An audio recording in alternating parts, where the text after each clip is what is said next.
A'udzu billahi minasyaitonir rajim. Bismillahirrahmanirrahim. Assalamualaikum warahmatullahi wabarakatuh. Alhamdulillahi wa sallallahu ala nabiyyihi wa mustafahu Muhammadin wa alihi wa sahbihi wa muqri'il qur'ani ma' muhibbih. Rabbi syrah li sadri wa yassir li amri wahlul 'uqdatam min lisani yafqahu qawli. Ikhwah fillah yang dimuliakan oleh Allah Subhanahu wa taala. Alhamdulillah, Allah masih memberikan kita kesehatan dan kesempatan di bulan suci yang penuh berkah tahun ini. Pada bulan Ramadan ini Allah masih bisa memberikan kita kesempatan untuk menikmati bulan yang penuh berkah ini. Maka dari itu senantiasa kita bersyukur kepada Allah Subhanahu wa taala, dan kita senantiasa memanfaatkan waktu dengan sebaik-baiknya pada bulan ini. Karena di bulan inilah Allah banyak curahkan pahala-pahala kepada kita, yang kita memanfaatkan waktunya untuk beribadah kepada Allah dengan sebaik-baiknya. Terutama di dalam kita mengupgrade diri kita dalam membaca kalamullah, dalam membaca Al-Quran. Bagaimana cara kita mengupgrade diri kita dalam membaca Al-Quran tadi? Kita banyak belajar bagaimana bahwasanya Al-Quran itu bacaannya sebagaimana Rasulullah bacakan, sebagaimana tersandarkan sampai kepada Rasulullah SAW. Maka dari itu, pada kesempatan ini kita akan memberikan atau saling memberi nasihat dan ilmu mungkin dalam materi fashahatul lisan ke depannya. Insyaallah pada kesempatan ini kita akan membahas apa itu ilmu tajwid. Sebelum kita masuk ke bagian huruf per hurufnya untuk kita bahas nantinya, untuk kita perbaiki nantinya. Ikhwah fillah yang dimuliakan oleh Allah Subhanahu wa taala. Dan tak lupa pula salawat dan salam kita hadiahkan kepada junjungan Nabi besar Muhammad sallallahu alaihi wasallam. Karena beliaulah sampai saat ini Al-Quran tetap sampai kepada kita dengan bacaan yang murni sebagaimana Allah turunkan kepada Rasulullah, dan sampai saat ini tidak ada sedikit pun cacatnya. Dan itu adalah suatu mukjizat yang dimiliki Al-Quran tadi. Dan penjagaan Al-Quran tersebut sudah dijamin oleh Allah Subhanahu wa taala. Ikhwah fillah yang dimuliakan oleh Allah Subhanahu wa taala. Allah Subhanahu wa taala berfirman, A'udzu billahi minasyaitonir rajim. Bismillahirrahmanirrahim. Warattilil Qur'ana tartila. Allah Subhanahu wa taala memerintahkan di dalam ayat ini kepada kita semua untuk membaca Al-Quran dengan tartil. Apa itu tartil?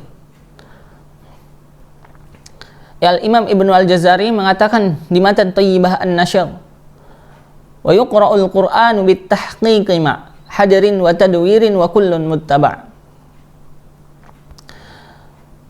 Wa yuqra'ul Qur'anu bitahqiqi ma, bacalah Al-Quran dengan bacaan yang tahqiq atau bacaan yang lambat. Hadarin, dengan bacaan yang cepat. Wa tadwirin wa kullun muttaba', ataupun dengan bacaan yang sedang, tidak terlalu lambat, tidak terlalu cepat. Tartil kita bagi pembacaan Al-Quran dengan tartil, kita bagi dengan 3 tingkatan bacaan tersebut. Membaca Al-Quran dengan lambat, tahqiq. Yang kedua, membaca Al-Quran dengan cepat, hadirin. Dan yang ketiga, membaca Al-Quran dengan tadwir, sedang, tidak lambat, tidak cepat. Dan syarat 3 tingkatan bacaan ini, atau syarat membaca Al-Quran dengan tartil tadi, semuanya terfokuskan kepada satu syarat. Apa itu? Semuanya harus menggunakan tajwid. Semuanya harus menggunakan tajwid. Dan insya Allah materi fashahatul lisan ini akan membahas tajwidul huruf. Bagaimana kita memperbaiki huruf-huruf sebelum kita memulai menyatukannya menjadi kalimat sebagaimana kita melihatnya di dalam mushaf dan membacanya. Ikhwah fillah yang dimuliakan oleh Allah Subhanahu wa taala. Pertanyaannya, apa itu tajwid? Ya. Apa itu tajwid? Apa hukumnya? Apa hukum membaca Al-Qur'an dengan tajwid? Al-Imam Ibnu Al-Jazari mengatakan di matan Al-Muqaddimah, wal akhdhu bit tajwidi hatmul lazimu man lam yujawwidil Qur'ana asimu. Dan bacalah Al-Qur'an bit tajwidi, dengan tajwid, hatmun lazimu, hukumnya wajib, lazim, dan di situ ada penekanan, pentakkidan bahwa hukum membaca Al-Qur'an dengan tajwid benar-benar wajib. Selanjutnya Imam Jazari mengatakan malam yujawwidil Qur'ana asimu. Dan barang siapa yang membaca Al-Qur'an tidak dengan tajwid tadi, maka dia telah melanggar peraturan, maka dia telah membuat kesalahan di dalam hukum membaca Al-Qur'an. Dan bisa jadi Allah Subhanahu wa taala menjatuhkannya sebagai dosa kepada kita. Karena kita membaca Al-Qur'an tidak sesuai dengan Allah turunkan. Karena kita membaca Al-Qur'an tidak sesuai dengan Rasulullah SAW wariskan kepada kita sampai saat ini. Ikhwah fillah yang dimuliakan oleh Allah Subhanahu wa taala.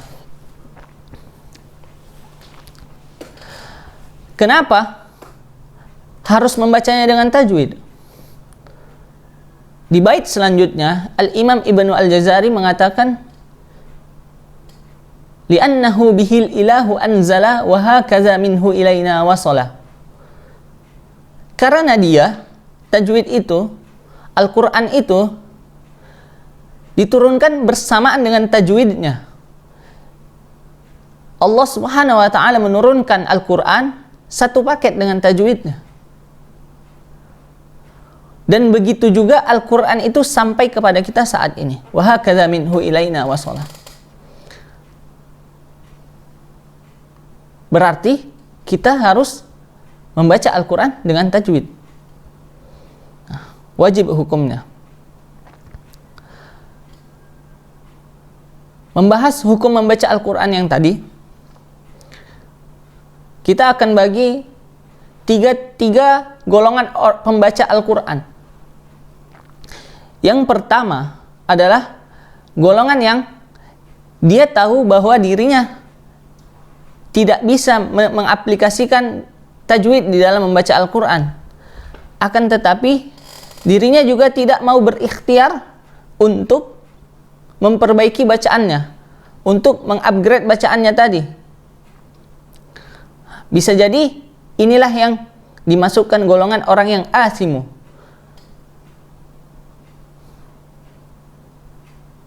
Dan bisa-bisa Allah menurunkan dosa kepadanya. Apatah lagi orang yang dia benar-benar bisa dan memahami ilmu tajwid,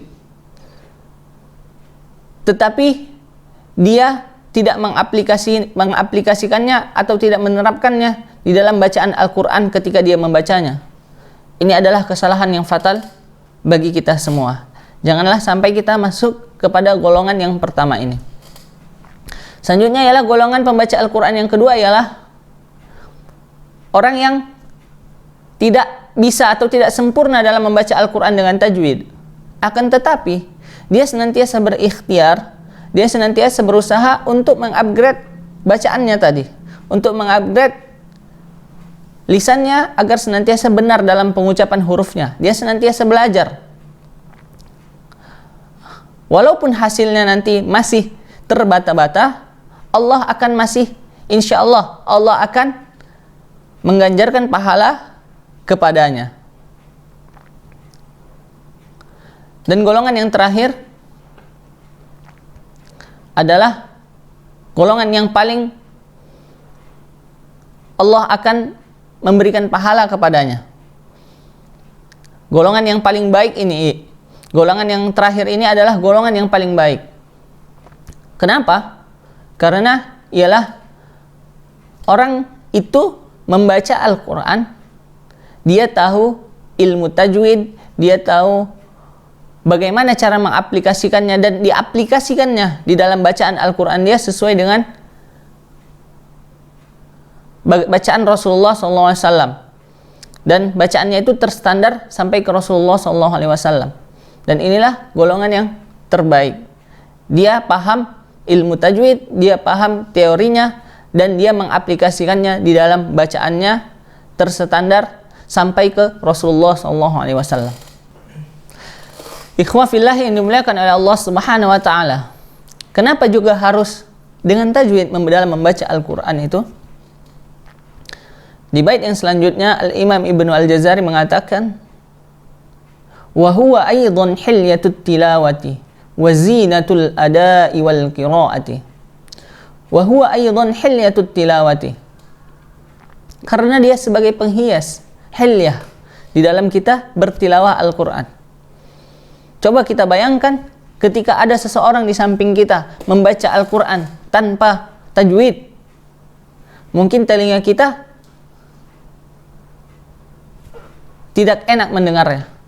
Begitulah tajwid itu penting di dalam kita bertilawah Al-Quran, penting di dalam kita membaca Al-Quran, karena dia sebagai penghias, seperti yang dikatakan Imam Ibnu Al-Jazari, wa zinatul ada'i wal qiraati. Ikhwah fillah yang dimuliakan oleh Allah Subhanahu wa taala, apa itu tajwid? Imam Ibnu Al-Jazari mengatakan, wa huwa i'ta'ul hurufi haqqaha min sifatin laha wa mustahaqqaha. Tajwid itu i'ta'ul hurufi haqqaha, kita memberikan huruf-huruf itu haqqaha, haknya, min sifatin laha, dari segi sifatnya, wa mustahaqqaha, dan mustahaknya. Pertanyaannya, apa itu hak dan mustahaknya huruf tadi? Hak huruf dari segi sifatnya tadi, min sifatin laha, adalah sifat lazimah yang ada pada huruf tersebut. Sifat lazimah itu ialah sifat yang asli, sifat bawaan yang ada pada satu huruf tersebut. Contoh, huruf sin. Huruf sin mempunyai sifat hamas. Sifat hamas itu adalah mengalirnya udara. Ketika kita mengucapkan huruf sin, ada udara yang mengalir. Contoh, ada udara yang mengalir. Sifat hamas itu pasti dimiliki huruf sin. Karena ketika kita mengucapkan huruf sin, kita hilangkan hamasnya tadi, pasti huruf sin itu tidak akan bisa keluar. Dan itu tidak bisa, pasti natural. Kenapa? Karena kita mengucapkan huruf sin, pasti ada udara yang mengalir. Itulah sifat lazimah tadi, adalah sifat bawaan, sifat yang pasti ada pada satu huruf tersebut. Itu tadi pengertian dari hak huruf. Selanjutnya, mustahaknya. Mustahaknya adalah sifat yang terjadi karena sebab sesuatu. Dia tidak pasti ada pada huruf tersebut atau lawannya tadi. Contohnya, tebal dan tipisnya suatu huruf. Ikhwah fillah yang dimuliakan oleh Allah Subhanahu wa taala.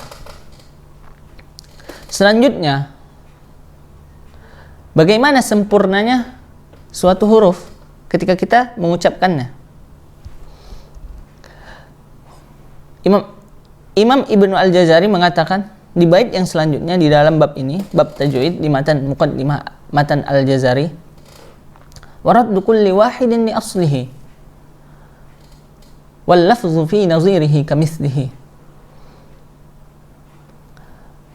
Waraddu kulli wahidin li aslihi, dan berikanlah setiap huruf itu masing-masing satu persatu kembali kepada asalnya. Apa asalnya suatu huruf tadi?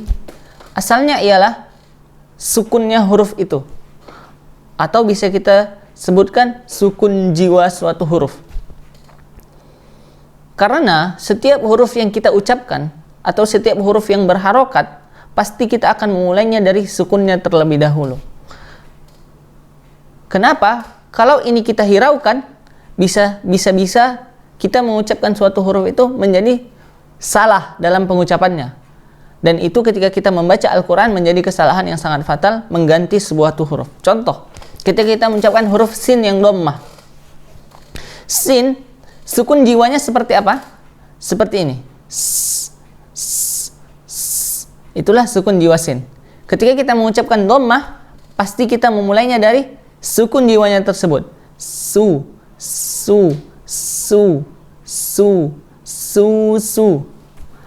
Pasti dari baru monyong, dhammah. Su.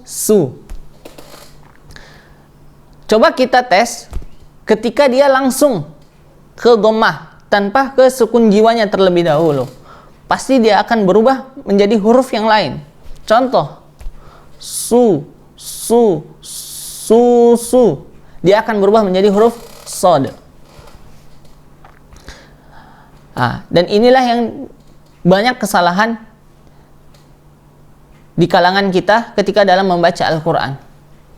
Begitu juga dengan huruf zal, contohnya. A'udzu. Kita harus kasih dari sukun jiwanya terlebih dahulu. Zu. Coba bayangkan kalau kita memulainya langsung dari dhammahnya tanpa sukun jiwanya terlebih dahulu. Dia akan berubah menjadi huruf zo. Huruf zo. Contoh, zu. Beda dengan zu.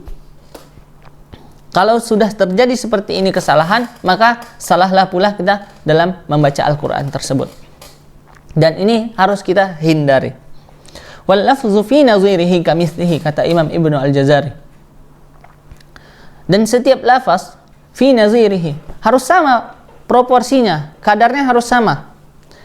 Kamithlihi, ketika kita membaca lafaz seperti sebelumnya. Maksudnya ialah, jika di dalam membaca Al-Quran kita bertemu dengan lafaz mad jaiz, kita membacanya dengan pilihan 4 harokat. Ya ayyuha. Ketika kita membaca mad jaiz setelahnya nanti, bertemu dengan mad jaiz setelahnya, kita harus sama memberikan kadar proporsinya, 4 harokat juga. Seperti pilihan kita yang pertama tadi. Ya ayyuha. Itu contoh di dalam kalimat. Contoh di dalam huruf seperti itu juga. Ketika kita mengucapkan huruf sin dhammah tadi di huruf sebelumnya su. Ketika kita menemukan huruf sin dhammah di setelahnya nanti, begitu juga kita memberikan kadar proporsinya. Su harus sama. Wal lafzu fi nazirihi kamitslihi. Imam Ibnu Al-Jazari selanjutnya mengatakan di matan muqaddimahnya di bait yang selanjutnya pada bab tajwid ini, mukammalan min ghairi ma takallufi bil lutfi fin nutqi bila ta'assufi.